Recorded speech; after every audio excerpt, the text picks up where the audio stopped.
Your marriage has certain core ingredients that you need for it to be successful. Is that men have three primary core needs. That nowhere in this triangle of needs is love. The cardinal, the worst thing you could possibly do is. Welcome back to the Marriage, Money, and Mindset podcast. And for those who don't know, I'm Monica. I'm super excited that you guys are all here today because this is, in my opinion, the most important podcast you're probably ever going to listen to for your marriage. For the ladies, men, the men out there, make sure to forward this over to your women. And of course, make sure that you subscribe because we don't want you to miss the thing. So let's suppose that you want to make a cake. Well, here's the thing. You'll probably go over and you get online and you type into the search engine cake. Now, there's thousands of recipes for how to make a cake. But what's the common denominator? The common ingredients that are necessary to make a cake. That would be flour, baking soda, sugar, eggs, and butter. Now, there's a lot of things that you can add to do different flavors, add things for different texture, but you must have these core ingredients because that is what makes a cake a cake. Now, your marriage is very much like that. Your marriage has certain core ingredients that you need for it to be successful. And not only that, but each part of your marriage, the wife and the husband, they have different core ingredients. Today is going to be talking about men's core needs. Now, these are men's core needs according to me, Monica. You may disagree. I'm fine. I'm not a licensed professional. This is my opinion. Take it for what it's worth. Leave it if it doesn't resonate with you. I don't care either way. But from my point of view, what I have discovered is that men have three primary core needs. And what you're going to see is I've created this triangle. I call it the triangle of men's needs. For anybody who is listening and can't see this visual graphic, imagine a pyramid, a triangle, and it's dividing it into three sections. And then you have at the very base level, which is always the biggest section, you're going to have the most important, the big thing in which the other two core needs are actually sitting upon, okay? And for men, I feel like South Park, like who's that character? It's like the teacher, he's always like, okay. Good. He's my favorite character. I don't even know what his name is. The one with the glasses and the green shirt. Okay. So at the bottom of this triangle, we have respect. And it is the number one core need for men. This is multifaceted here. We got to today stick with the basic core ingredient. If this was the cake, I'd say this is the flour, right? This is where you don't put in, what happens if you put in equal levels of flour, sugar, baking soda, eggs, and butter. If you put in a half a cup of every single one of these ingredients, you're not going to end up with a cake. You're going to end up with something. It's not going to be edible. It's not going to be delicious. You have to know how much.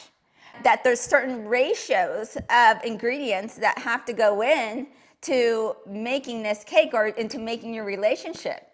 And for men, respect is the flour. It's going to be the biggest portion that you need to put in to get right in order for your marriage to thrive. And so not only do you need to know what those ingredients are, you need to know how much to put in. The ratios are what's important. This is why we need to spend so much time to really get this right. Don't you find it fascinating that nowhere in this triangle of needs is love? Love's not in there. Why is love not listed as a man's core need? Let's think about this for a second. Okay, I don't want too much awkward silence. But the reason why love is not listed in the triangle of needs is because it's not an ingredient, it's the outcome. When you add respect plus sex plus food, the outcome is love. If you do not respect your partner, your husband, the man in the relationship, he can't love you. He can want to love you, but he can't. And if disrespect goes on for long periods of time, the relationship just absolutely cannot last. So this is why we need to really make sure that we hone in and laser in and figure out respect, because it's so important to men. All right, so why is respect so important? Well, because simply it's impossible for your husband, your spouse, your partner to experience love or feel loved if he's constantly feeling disrespected from his wife. Respect is like oxygen for your husband. He cannot breathe if he's not getting respected. And it's a violation for what it means for him as a man. The cardinal, the worst sin you could possibly do is to be disrespectful in front of somebody else outside in public. Men can swallow disrespect here and there at home, but oh man, when you're doing it outside in front of people, it's like the number one cardinal sin for a marriage.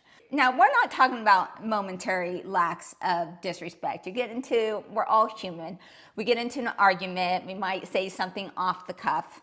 We have our momentary lapses. I get that. We're talking about a consistent, long period of time in which you are disrespecting your husband over and over and over again. He cannot feel loving thoughts. He can't feel love towards you, if you constantly disrespect him. So I think it's important if we can step back and actually just define respect. Like, what is respect? And so let me read this to you. Respect is a feeling of deep admiration for someone elicited by their abilities, qualities, or achievements. So you're feeling admiration because of their abilities, qualities, and achievements. So if you're feeling if he's being disrespected, he's thinking, she's not confident in me. She doesn't trust me. She doesn't believe I have the ability. And it's very emasculating. He has to feel like you view him as a hero. He wants to feel that you trust in him and his abilities as a man to lead. And another thing I want to bring up, even though I'm not specifically including it in the triangle, is loyalty. Because it doesn't matter if you're respectful if you're not loyal. So I'm just going to throw in the loyalty there. And the definition of loyalty indicates that it's giving or showing firm and constant support or allegiance to a person. So firm and constant. So that's the key there. You can't have just like this fleeting notion of, oh, I'm going to respect you one time and then not the next.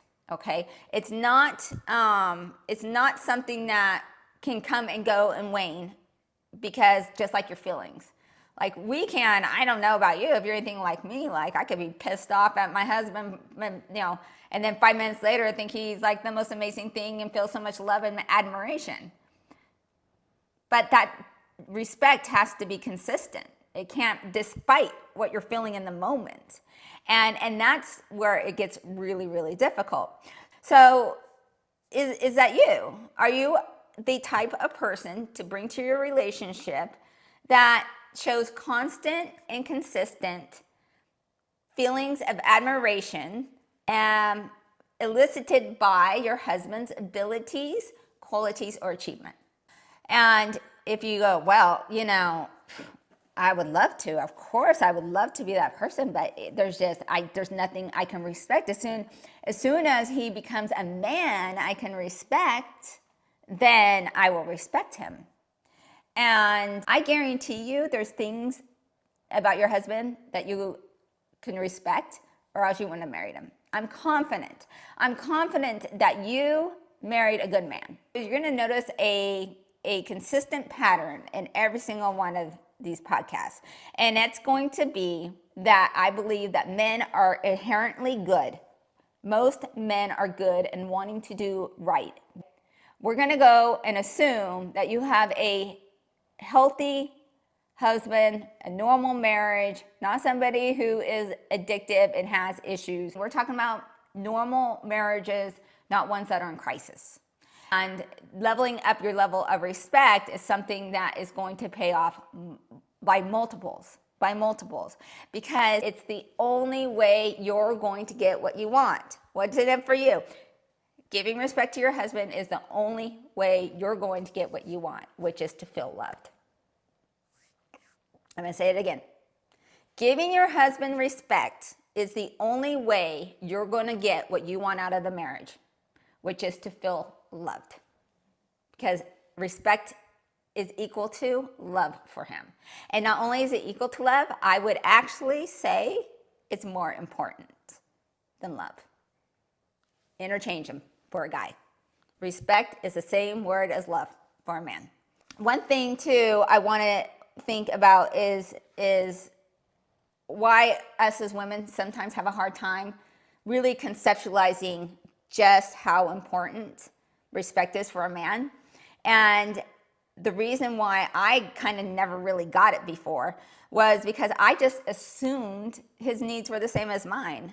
My needs as a woman is that I need to feel loved and I need to feel safe. I need to feel emotionally safe, financially safe, physically safe, spiritually safe. If I'm feeling love and safety, I'm pretty good in the marriage, right? But I thought because my most important thing to feel loved, I thought that was his too. I really didn't understand how important respect was, or that respect was equal to or greater than the need for love for my husband. I didn't get it. And so I'm thinking, gosh, if I didn't get it, I'm sure there's like millions of other wives out there that don't as well. And that is why it was so important for me to bring this up. Sometimes I didn't even realize I was being disrespectful. There was times I thought I was being helpful. Okay, raise your hand. Raise your hand. I know I can't see you. You can't see me if you're in the car or whatever. Speaking of the people who are in the car, this is for you. How many times have you been rolling down, you're in the car, your husband's driving, and he goes and pulls out, and then he turns a direction, and you say, why'd you go that way? And then the next time he turns and he's like, oh, this is the way I want to go. And you're like, well, that's not the quickest way. Or then he's driving too fast or following too closely. Or you're pulling into a parking lot and you're pointing, you're like, hey, oh, there's a spot right there. You're thinking you're being helpful. I get you think you're being helpful. I thought I was. I did the same thing. I thought I was being helpful by pointing these things out. Are you listening to this podcast maybe on the couch or in bed, or perhaps you're even driving in a car, and you've noticed there's never any place to put your cups, your drinks, your snacks, your remotes? Well, no worries here, because I have solved that with the Cup Cozy Pillow. The Cup Cozy Pillow is the easiest, most convenient way to keep your drinks close to you and safe from spills. With expandable cup holes, insulating foam, and even removable washable covers, the Cup Cozy Pillow never disappoints. Go grab yourself one today at cupcozypillow.com and enter in the promo code MARRIAGE to save 30% off your very first order. cupcozypillow.com. And back to the video. But your husband is perfectly capable of navigating, driving, and finding a parking spot all by himself. He does it every single day without your help. He's not getting into accidents all the time. But by you constantly trying to micromanage and do these decisions, you're telling him with each little thing that you're pointing out that you're not trusting his abilities and his capabilities to get you there and to do it safely. And that is something that men would find disrespectful. Now, some would find it a little disrespectful. Some people would find it highly disrespectful. Okay, you don't go onto a plane and tell the pilot how to fly. What should you do as a passenger? You should sit back and relax and look out the window and, look as things that drive by. Stop being a backseat driver and stop offering help when it's not required. He didn't ask for your help. Trust me, men will be very good. Most men are very good. If they need help, you can even ask. You can say, hey, do you need my help? And you say no. And this took me a long time to figure out that your idea of help is his idea of disrespect. I probably think that that's probably the best example, but there's other times. What if he comes out, you guys are getting ready for a party, and you're coming out and you see that he has a certain outfit on, and you go, oh, you aren't wearing that, are you? How is he supposed to take that? That is definitely not complimentary.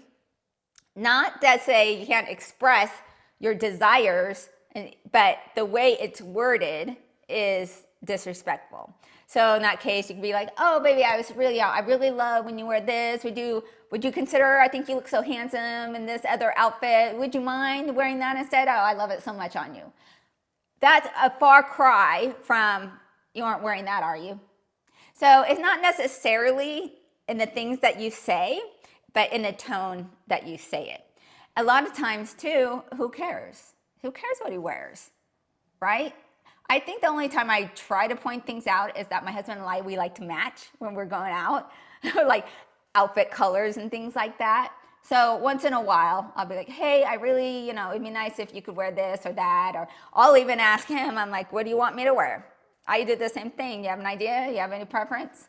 And so how you're bringing in these concerns and how you're wording them could be disrespectful. I'm guilty. I'm not here pointing fingers at you. I'm here saying, "Oh, these are the things I did, so I know if I'm doing it," or the things that I've witnessed other people doing, other women doing, that they may not even be aware that they find it disrespectful. So far, we've talked about the fact that I assumed that my husband's needs were the same as mine, that I didn't realize that at times I was being disrespectful. And then the third thing is that you may be in a situation where you don't find that your husband is necessarily worthy of respect. That's kind of like the elephant in the room, right? I will treat him with respect when he's worthy of being respected. I don't know how you feel about the current president or any president. There's always going to be half the nation that's not happy with who's in the White House. But there's a certain level of respect that goes into a title such as that. And just like there's a certain level of respect that comes with the office of presidency, regardless of how you feel about that person, there's a certain level of respect that comes or should come with the mere fact of the title of your husband. There's a certain level that is the bar, which is supposed to be much higher than the level of respect than you give any other person merely for the fact that he's your husband. And a lot of times, if you cannot find these things that you can respect, it's because you're really not working hard at it. If you're having a hard time finding things that you can respect in your husband, maybe you're going through a really tough time, try to view him like an onion, okay? There's multiple layers, right? There's somewhere in that layer of an imperfect man that are really fantastic. You really might just have to search for him. Does he brush his teeth? Because some men don't. Does he have a job? Might not be the best one. But some men don't. Is he not an alcoholic? Some men are. Okay, so there's always, if you start really fine tuning and lasering down and focusing on the things that you can be grateful for, and you can do this anywhere in your life, you really can find things you love. Anybody says, "What do you like the most about your husband?" I'm like, "He's fun. He just makes life fun." And that's so important for me because I tend to be more serious. And so are there things I don't like about him? Absolutely. Are there things that he doesn't like about me? Absolutely. I choose not to look at those things because it doesn't serve me. All right. If you're only focused on the things that he's lacking, you're only going to feel lack. And if you're focusing on the wonderful things and what you're grateful for, you might be like, your marriage might be in a crisis, but he's a fantastic father. You can be grateful and have respect for him as a father. But focusing where you're looking, where you're directing your eyes, how you're choosing to see things, your mindset really all come into play into how much you can kind of, I wouldn't say force the respect, but over time you can nurture it. You can nurture it. And then having the gratitude. I mean, if you really find those little bits of things that you could really be like, "You know what, I really loved what you did with the kids today. Thank you for spending 5 minutes with them." Like, even if it's not even, he should have, in my mind, you're thinking, "Oh, we should have spent 30 minutes with the kids." But even if you acknowledge, I really love that you got to spend time with the kids today. That's positive feedback. That's how you nurture it. I'm going to go into a whole episode about how to change your husband, but it's not in the way by nagging or hammering. It's just by really expressing gratitude and highlighting the things that he's doing right. Another thing I really love about my husband is that he can carry a conversation with anybody. So there's a lot of times I'm not shy by any circumstance, but let's say we're going and we're standing in a line for a restaurant. There's a 15-minute wait. He can go and talk to a stranger, no problem. I can as well. I just sometimes don't really feel like I want to take the energy to do it.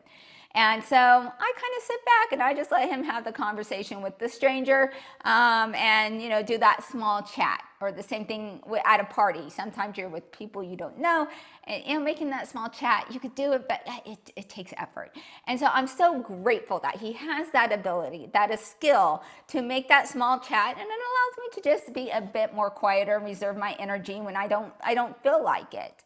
So there's a lot of things that you can really focus on to appreciate the qualities that your husband does have, the things you can find respect for. I guarantee you can find respectable things about your husband.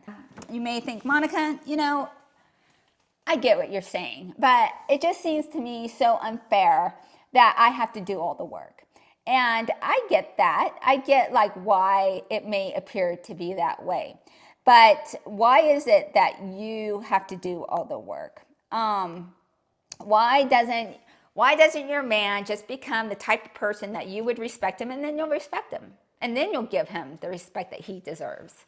Well, let me tell you why it's super important. And it all boils down to this key thing. The key takeaway is providing respect to your husband is the only way you're ever going to get what you want. It is the only way you're ever going to get what you want, which is to feel loved.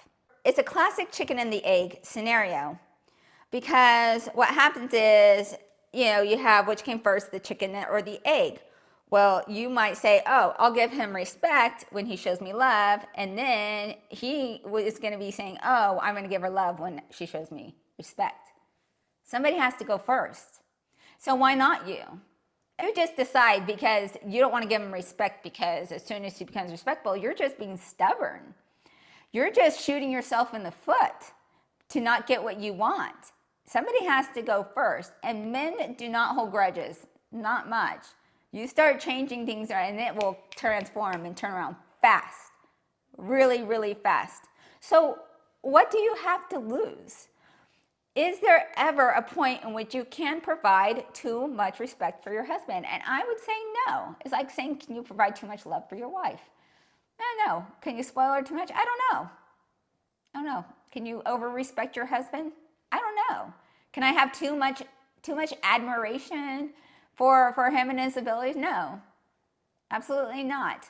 So today was all about focusing on the why. The core ingredients for men, the why respect is so important. But right now we're still talking fluff. I haven't talked to you at all about tips, tools, and tricks, right? I'm not going to leave you hanging. Don't worry, I got you. I'm not going to leave you hanging. Next episode, we're going to go all into the strategies, tips, tools, tricks, everything that you can need and use to actually really make sure that you're implementing respect in a way that is positive and is going to level up your marriage. So we'll see you next time.